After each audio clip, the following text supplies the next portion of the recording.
Bienvenue sur Revenons-en aux faits. Le fait d'aujourd'hui, c'est la mission Apollo 1.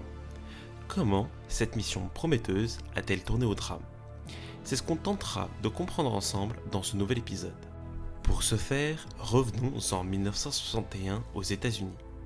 En pleine guerre froide entre les deux superpuissances de l'époque, les USA et l'URSS sont pris dans la course à l'espace.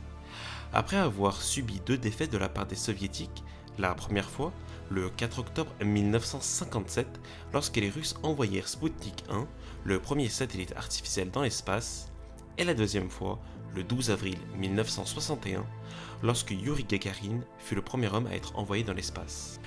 Afin de redorer le prestige des États-Unis, le président américain John Fitzgerald Kennedy lance le 25 mai 1961 le programme Apollo de la NASA, dont l'objectif est, selon lui, d'envoyer des astronautes américains sur le sol lunaire avant la fin de la décennie. I therefore ask the Congress, above and beyond the increases I have earlier requested for space activities, to provide the funds which are needed to meet the following national goals. First, I believe that this nation should commit itself to achieving the goal, before this decade is out, of landing a man on the moon and returning him safely to the Earth. Ce qui est très court et rend donc la tâche encore plus dure. Durant les 5 premières années, il ne se passe pas grand-chose, si ce n'est que l'équipe américaine met au point différentes techniques pour mieux préparer les futurs équipages qui iront sur la Lune. Le 21 mars 1966, la NASA annonce l'équipage qui pilotera le premier vol habité d'Apollo et est composé de Virgil D. Gus Grissom, Edward White et Roger Chaffee. Plusieurs fois repoussé, le lancement a finalement été prévu pour le 21 février 1967. La mission d'Apollo 1 consistait à envoyer des hommes en orbite autour de la Terre via le lanceur Saturn 1B sur le pas de tir de Cap Kennedy. Le 27 janvier 1967, un test eut lieu avec l'équipage afin de s'assurer que le vaisseau est capable de fonctionner de manière autonome. Les 3 astronautes pénètrent dans la cabine avec appréhension et le test commença à 14h15 lorsque la cabine se pressurise et devait se terminer à 19h30. Dès leur arrivée dans la cabine, ils se plaignirent d'une odeur âcre qui leur irritait la gorge. Le régénérateur d'atmosphère réussit à chasser cette odeur qui revint quelques minutes plus tard. Les 3 hommes sont en exercice depuis 5 heures et rencontrent problème sur problème.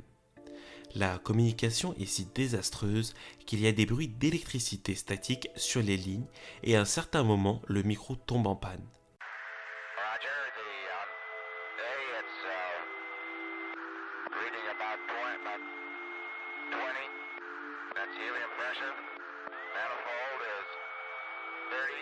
L'état de l'installation électrique à bord était déplorable. Lorsque le bunker demanda aux astronautes s'ils le recevaient, Virgil Grissom, agacé, répondit « Je ne comprends pas un mot de ce que vous dites. Comment allons-nous atteindre la Lune si on n'arrive même pas à communiquer entre 2 bâtiments ?»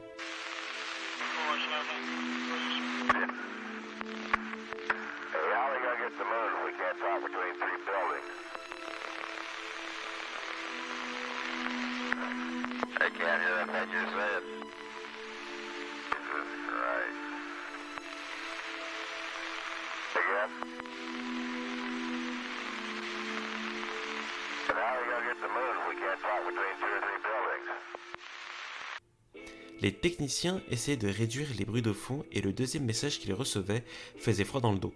« Feu à bord, on brûle, sortez-nous de là !»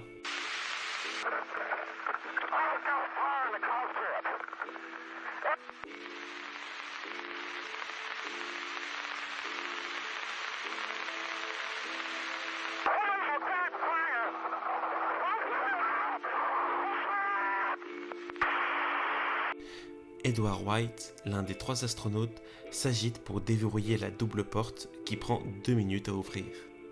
Ce système a été conçu pour éviter de fausses manœuvres en vol. Lorsque les techniciens du bunker se précipitèrent avec des extincteurs pour évacuer les 3 hommes, il leur a fallu non pas 2 minutes pour ouvrir la porte, mais 6 minutes. Une fois la double porte déverrouillée, Grissom, White et Chaffee étaient morts asphyxiés. Mais que s'est-il passé, vous allez me dire? Pourquoi y a-t-il eu un incendie? Eh bien, l'accident est le résultat d'une longue liste d'erreurs. Le vaisseau était chargé de cordons électriques qui allaient dans tous les sens et se pliaient au point de briser leur isolation. L'enquête qui a débuté juste après l'incident indique qu'un court-circuit serait à l'origine de la catastrophe et aurait lieu sous le siège de Virgil Grissom. Et comme c'était pas suffisant, la cabine étant blindée d'oxygène, l'étincelle qui a créé le court-circuit enflamma l'habitacle. D'autres erreurs sont ajoutées à la liste, comme le fait que les câbles électriques n'étaient pas protégés par des gaines d'isolation. Ils étaient simplement ficelés entre eux pour des raisons d'économie, mais surtout par manque de temps, car il ne faut pas oublier qu'à ce moment-là, en pleine course à l'espace, les Américains voulaient à tout prix rattraper leur retard pris sur les Soviétiques. Il faut aussi noter que la cabine était remplie d'oxygène et non d'azote-oxygène comme il avait été préconisé, car ce mélange engendrait des complications tant au niveau des contrôles que dans la tuyauterie. Bref, cet incident est la cause de négligence et de relâchement au niveau des normes de sécurité. Mais quel a été l'après-drame ? Eh bien, tout d'abord, le programme fut interrompu pendant 21 mois, puis le vaisseau Apollo fut revu totalement. Désormais, les câbles électriques seront protégés par des gaines isolantes, puis le mélange azote-oxygène sera utilisé. Les normes de sécurité seront renforcées. Plus rien ne sera fait à l'improvisation et l'approximation. Le système de double porte sera totalement repensé et s'ouvrira en 30 secondes. Au total, on ne dénombre pas moins de 1341 modifications qui seront apportées et pendant 18 mois, 150 000 Américains y travaillèrent d'arrache-pied. Quant aux 3 astronautes, l'autopsie révèle qu'ils seraient morts d'une crise cardiaque à cause de la grosse quantité de monoxyde de carbone. Le 31 janvier 1967, Virgil Grissom et Roger Chaffee auront des funérailles au cimetière d'Arlington en Virginie et Edward White à West Point dans la ville de New York, laissant derrière eux leurs femmes et leurs enfants. D'ailleurs, ils recevront plusieurs hommages. D'abord, il y a une plaque commémorative et une petite sculpture qui fut déposée par David Scott lors de la mission Apollo 15 en l'honneur des victimes de la conquête spatiale et de toutes nationalités confondues. Ensuite, Roger Chaffee est honoré par l'attribution de son nom à un cratère sur la face cachée de la Lune, et son prénom, épelé à l'envers, est attribué à l'étoile gamma des voiles baptisée Rugore. Puis, les noms de Gus Grissom, Ed White et Roger Chaffee sont donnés à des collines entourant le site d'atterrissage sur Mars du rover Spirit. Et enfin, le complexe de lancement où a eu lieu l'accident abrite désormais un mémorial. La période qui suivit la catastrophe sera parsemée de critiques sévères et de turbulences au sein de la NASA. D'ailleurs, certains politiciens demandent l'annulation du programme et des débats ressurgissent, notamment qu'Apollo et ses 25 milliards de dollars en valaient-ils vraiment le coup ? Pour conclure, la mission Apollo 1 servit de leçon aux autres missions.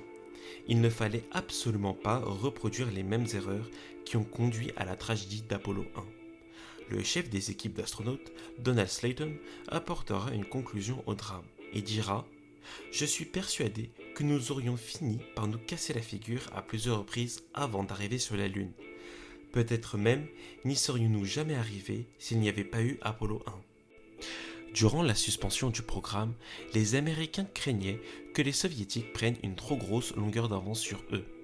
Mais cette crainte se propageait sans savoir que de l'autre côté du rideau de fer, la même année, les Russes connurent eux aussi un drame avec le vaisseau Soyouz 1. Mais ça, on le verra dans une autre vidéo.